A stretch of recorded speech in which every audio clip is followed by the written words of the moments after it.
Okay, so thanks a Great. lot again for the invitation. Indeed, I'm working for REA in Brussels, and yeah, I've been asked to provide an overview of the current, well, ongoing COFUND call. I'm looking after this call, so indeed I prepared a few slides, not too many, about some of the points that were detected in the previous selection round, some things that could be useful for any potential applicant to consider before putting together a bid.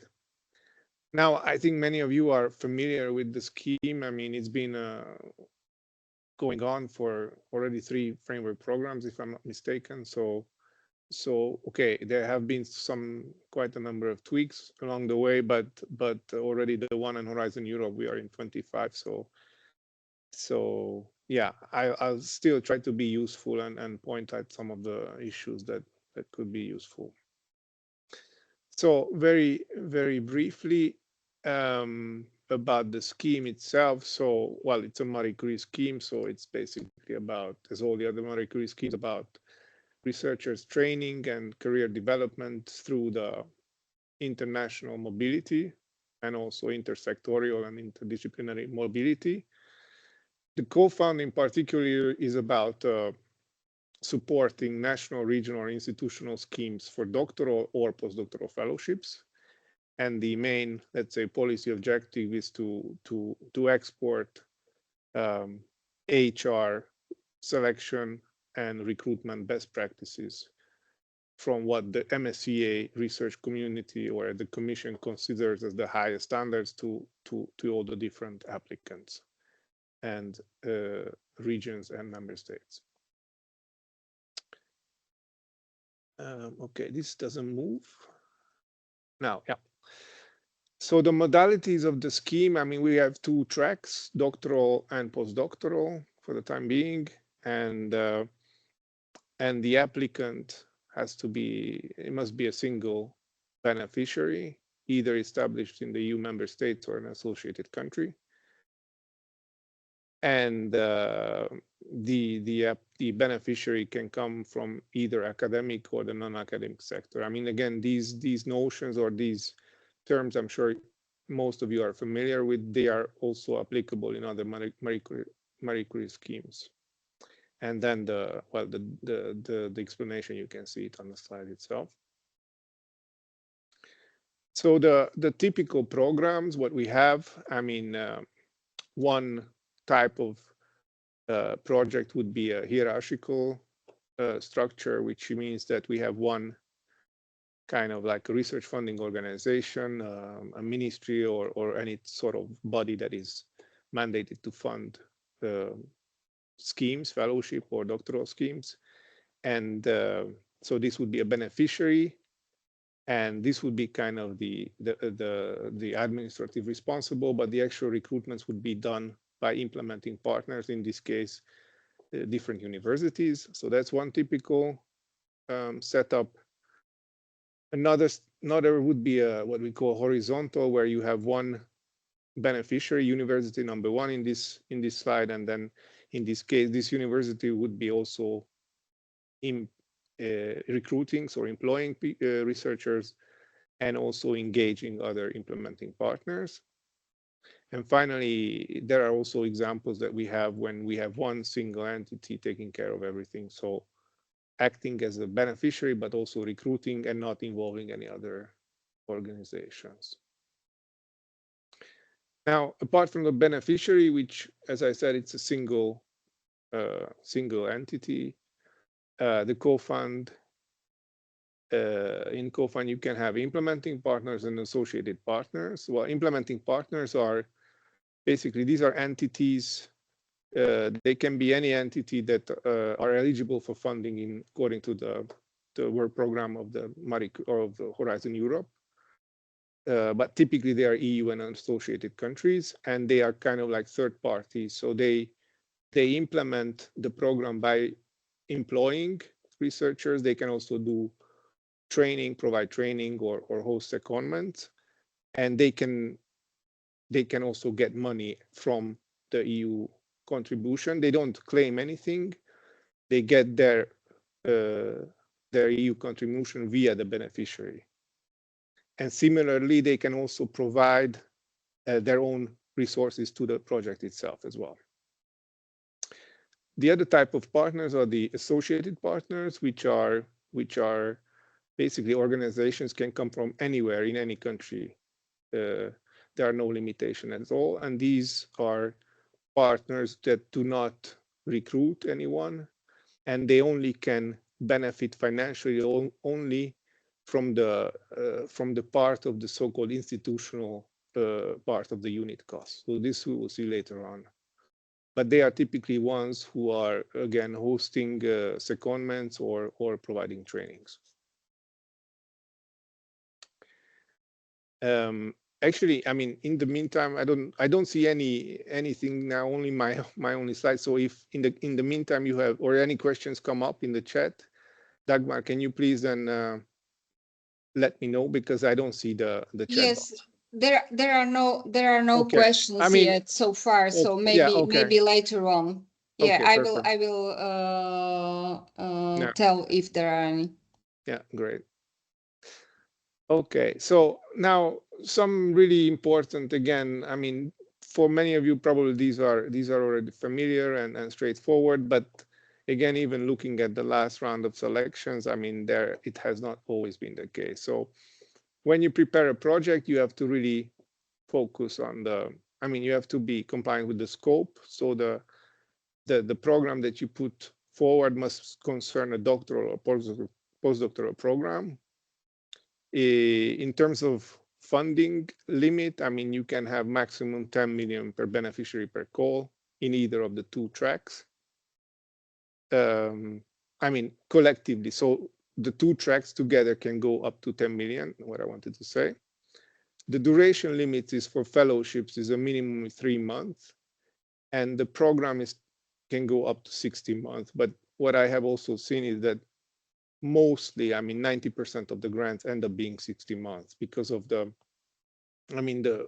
preparations of the selections and running of the fellowships. This really takes quite a number of years to do it properly. And it's also something that we really recommend, that at the end of the program, it's better to leave more or less 10 to 12 months as a buffer to keep it there for any sort of delays or any unforeseen event. The recruitment should be concerning minimum 3 fellows per program. So anything less than that will not be considered eligible. Now, when it comes to the researchers, there is no limitation in nationality, so they can come from any country, but they have to be they have to be either doctoral candidates or postdoctoral researchers. I mean, this is something, again, as defined by the model grant agreement or the work program. This is something to follow strictly.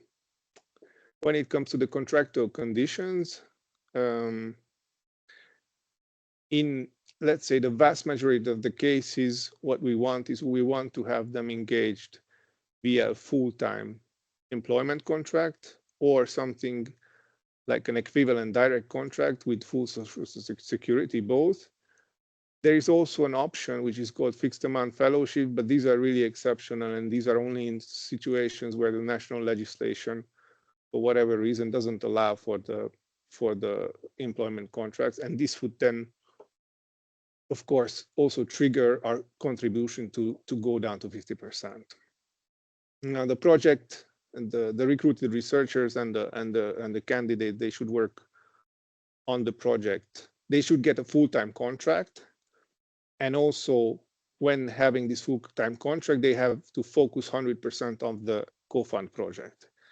I mean, combining different activities with the project needs to be then dealt with on a case by case. You have to contact at the time the basically REA, and we have to see how this can be accepted or not.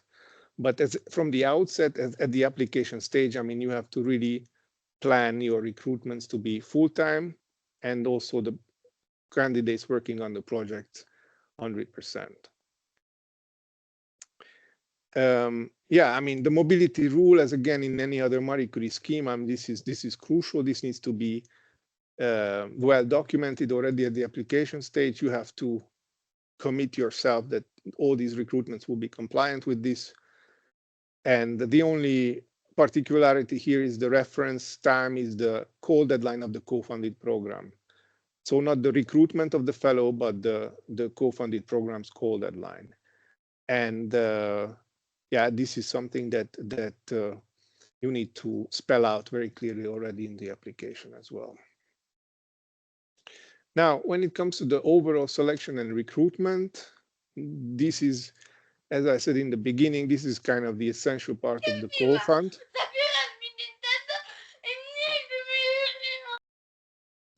Yes. So the selection. And sorry, it was something there. Yeah, no worries. So the selection and recruitment, this is the kind of essential part of the scheme. I mean, this is where when I said the recruitment and selection standards, best practices that the Marie Curie scheme has validated and that the European Commission is trying to export. These are the sort of things that really have to be very, very clearly explained, and basically whatever is written in the work program, the guide for applicants, and in the model grant agreement followed basically word by word. So it needs to be, the advertisement of the vacancies should be very broad. It should be internationally. The selection process and the recruitment should be open, transparent, merit-based at all stages. You have to spell out that there would be no conflict of interest. Well, at this proposal stage and afterwards, you have to implement it, of course. For the doctoral programs, you have to provide for a panel, selection panel, with members of the panel that are outside of the partnership. And by partnership, we mean here the beneficiary, the implementing, and the associated partners. So they can be of the same country, but they have to be outside of this partnership. And for postdoctoral, you have to go one step further. You have to provide an international panel. So meaning panel coming from outside of the country of the beneficiary and of the partnership. A bit like what we do for selecting the different programs for Horizon Europe in the Commission. During the program implementation, there are also possibility for the fellows to go on secondment, and this should be limited to the 1/3 of the fellowship duration. But typically in the proposal stage, you can foresee this, and then normally during the course of the implementation, this is also, of course, dependent on the availability of any host, on the right timing, on the right topic that would be then addressed by any of the fellowships. But anyway, if you foresee this in your proposal, you have to make sure that it's not more than 1/3 of the fellowship duration. Okay, so one very important point that actually came out during the last selection round, and it was kind of solidified and created some confusion and misunderstanding. Well, as you very well know, there is this new version of the guidelines out, so I'm sure all of you or the colleagues, the NCP colleagues know this very well. And I mean, what I can also say is to, well, read this before your application and use. It's presented in a way that you can take a lot of inspiration for actually demonstrating this sort of supervision, what you plan to do in your proposal. So I think it's very useful. That's the overall comment. And now specifically about the role of supervisors in the selection and the recruitment. So basically, the candidates can contact the supervisors during this process, but this should be very limited, this contact, and they should really be targeting only the scientific content, available topics, type of trainings, and these sort of things. The supervisors cannot have any involvement in drafting of the proposal or being part of any pre-selection. So this, again, at the proposal stage, I really recommend, based on the last round of selection, to spell it out very clearly, that the supervisors have no role in selection and recruitment or any of the decision making. So basically, they can present their scientific topics, and when the list of the potential candidates is ready, then you can do the matchmaking. But this is outside of the selection process. When it comes to the artificial intelligence, this is well, actually, it's a moving target currently also in the Commission and well, as well as in REA. I mean, basically, to use these tools to draft proposals is permitted, although we say that any responsibility about any mistakes or inaccurate data will be borne by the applicant. So these sort of things will be treated as it was not written by AI, but by any human being.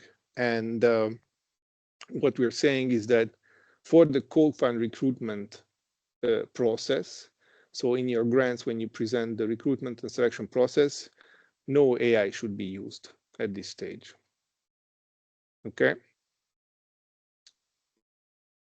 Now, when it comes to the award criteria, this remains stable. I mean, we have excellence, impact, implementation. This has been the case for the last few years, and it will be the case for 25 as well.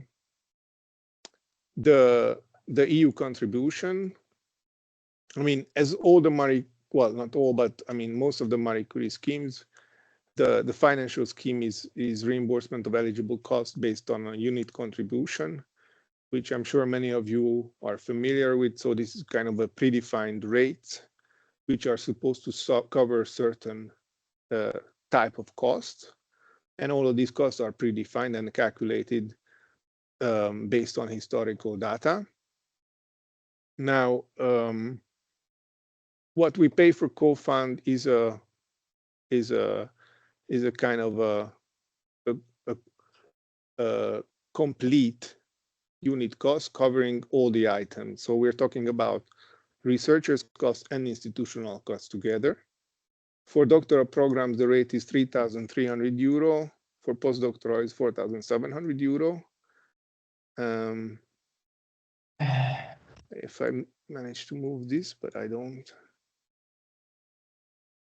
Yeah, so in order for these items to be eligible, the unit cost, I mean, for us, the units are the person month, the recruitment month, and the cost is basically the value of each unit. So this I really encourage you to look into the unit model grant agreements for Horizon Europe. I think it's very well described there, and Article 6 goes and lists through all the eligibility criteria. So what we are paying is in case of a direct employment contract, we pay these fees, and in case of fixed amount of fellowship, this goes down to 50%.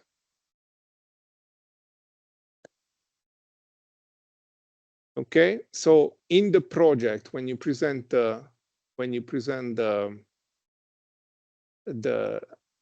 budget, what you have to do is that you explain the total cost of the specific program. So not only the EU contribution, but also your own resources.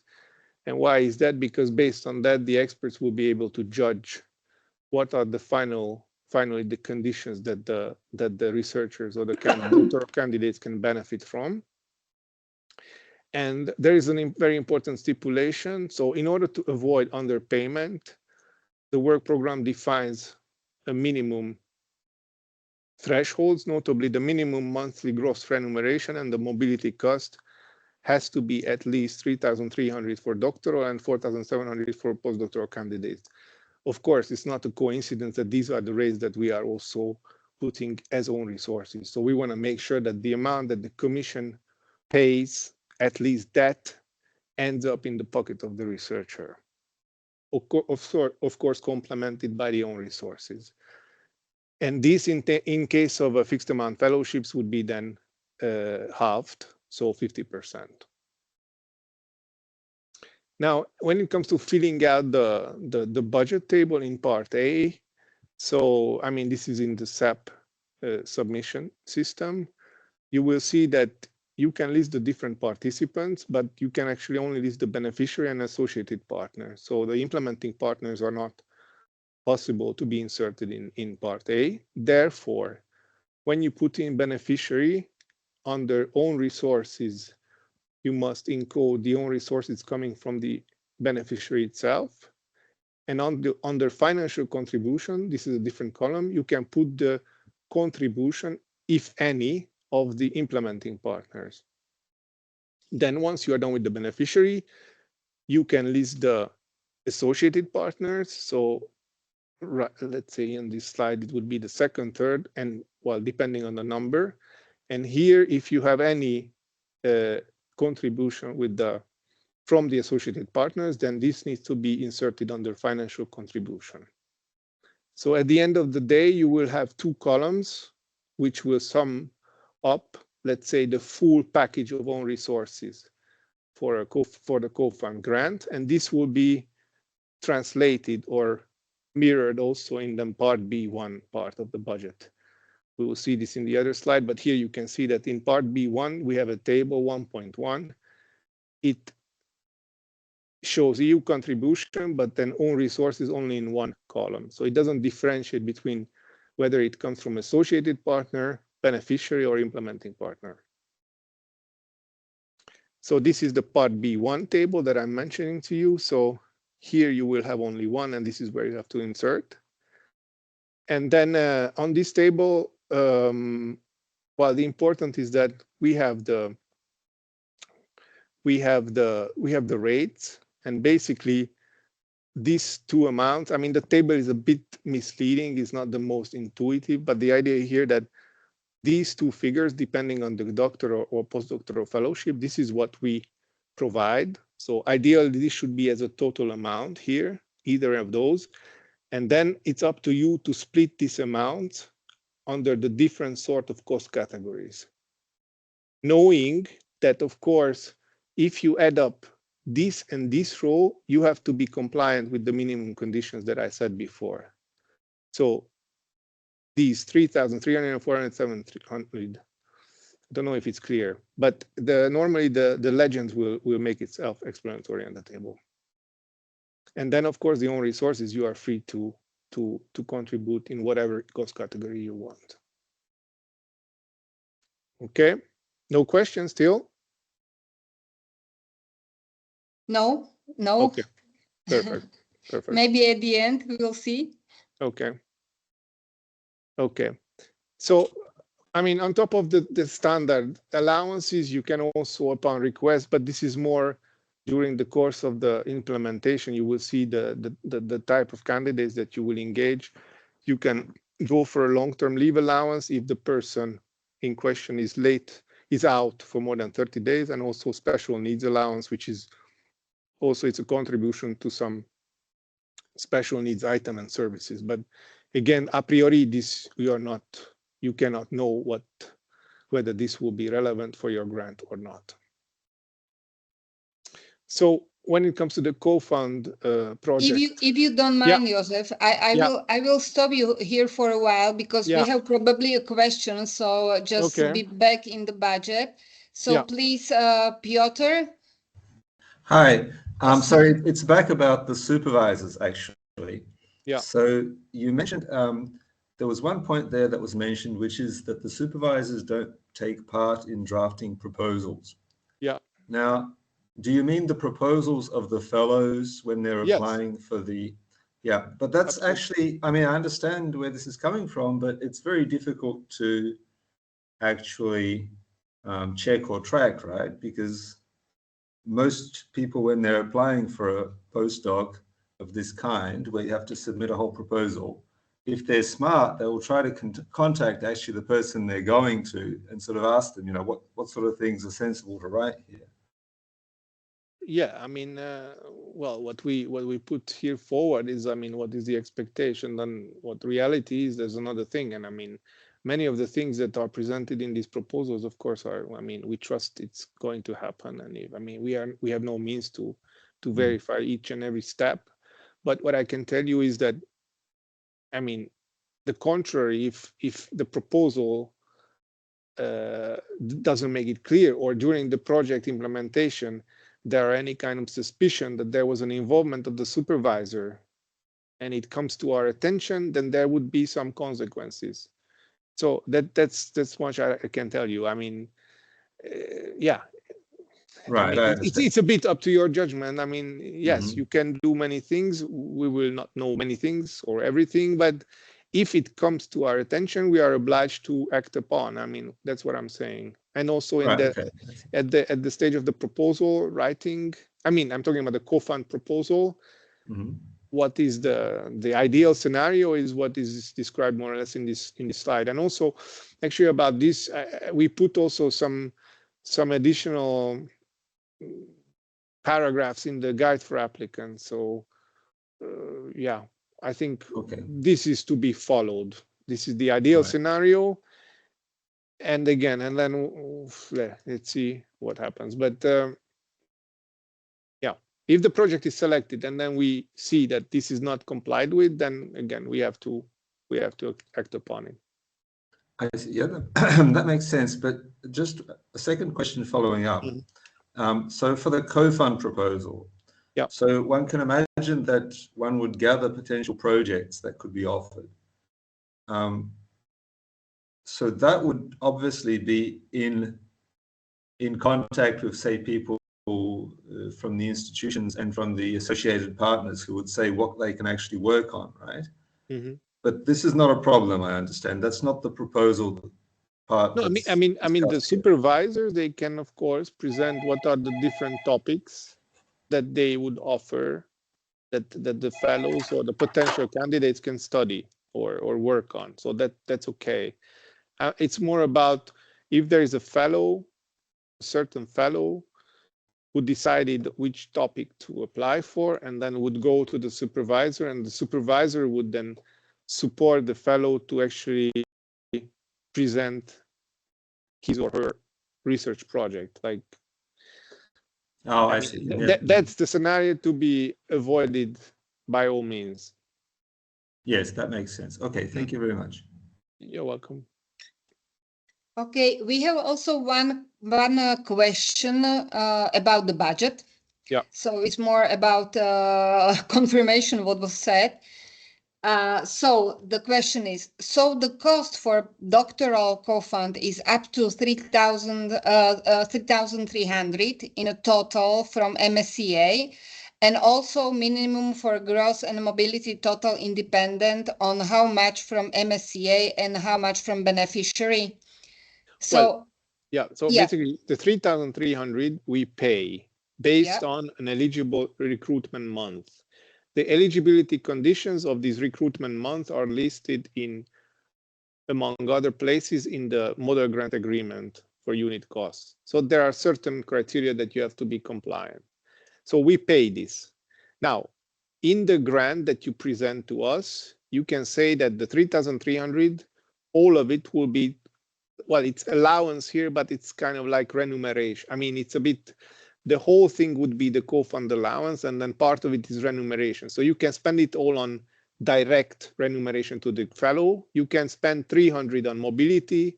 I don't know, but we stay within the limit of 3,300. So this column is always 3,300. That's what I mentioned, that maybe for next time we can tweak this table a bit. So here we have 3,300, okay, and then you decide how to split this.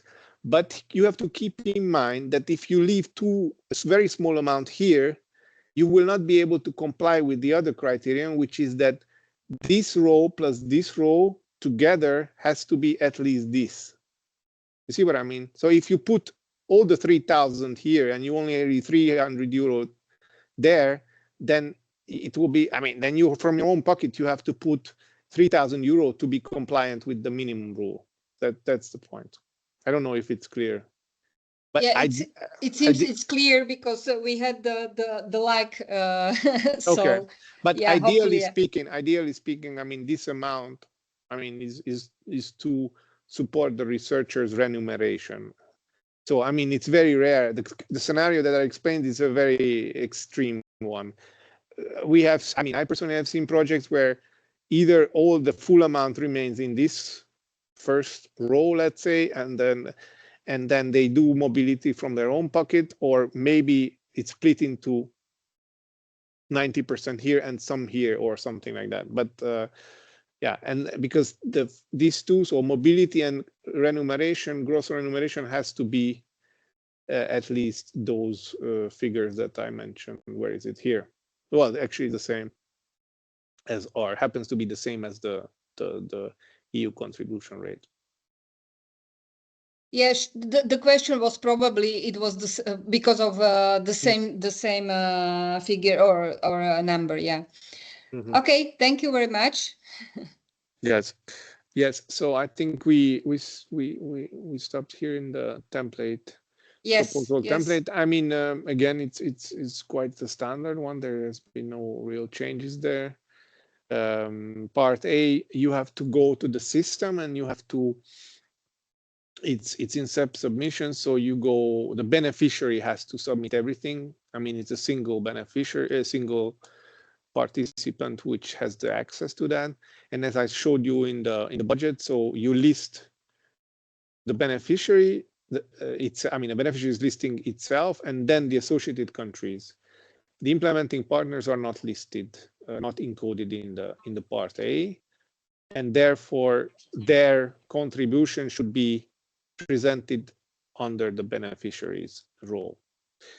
Then the part B, this is the technical description. I mean, this is about what is the program about. This is typically following the selection, the award criteria, also what our experts are using to judge your projects. And then there are two annexes. I mean, yeah, the part B is the description, and then the part B2 are the annexes. Sorry. Yeah, and here, as you see, so the kind of the content table of content is following more or less the award criterias, and these templates are already published with when we open the call, and I mean they are also, you can also download this from the SAP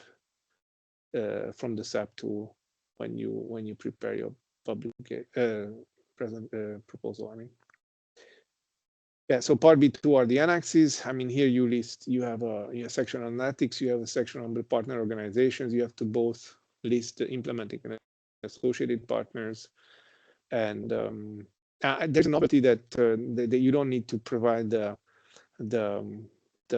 commitment letter at the stage of the proposal now. If you are selected, then we do the preparation of the contract or the grant, then it needs to be provided. So that's kind of I think it's made it a bit easier, simpler, so you don't have to engage there.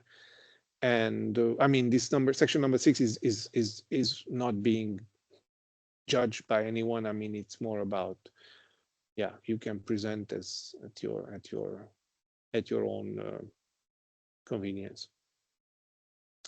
So the call details, I mean, this is the 25 call. The timeline is the same, and they're here subject to the formal adoption that I mentioned that is currently ongoing. So there will be actually some additional money included to the 25 COFUND call, and this should be clarified in the upcoming weeks, I think.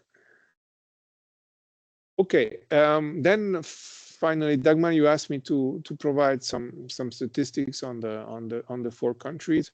So I looked in the Horizon Europe in our database. So yeah, as you can see, the participation rate is not tremendously high, and yeah, neither is the success rate. And yeah, I mean, I don't know if you have any questions about this. I mean, the numbers are quite self-explanatory, I think. Yeah, actually, I was wondering whether to show it or not, but actually, it's very good to see that it's what I said at the beginning, that these 4 countries, Lithuania, Latvia, Poland, and Slovakia, belong among widening countries, with a little bit lower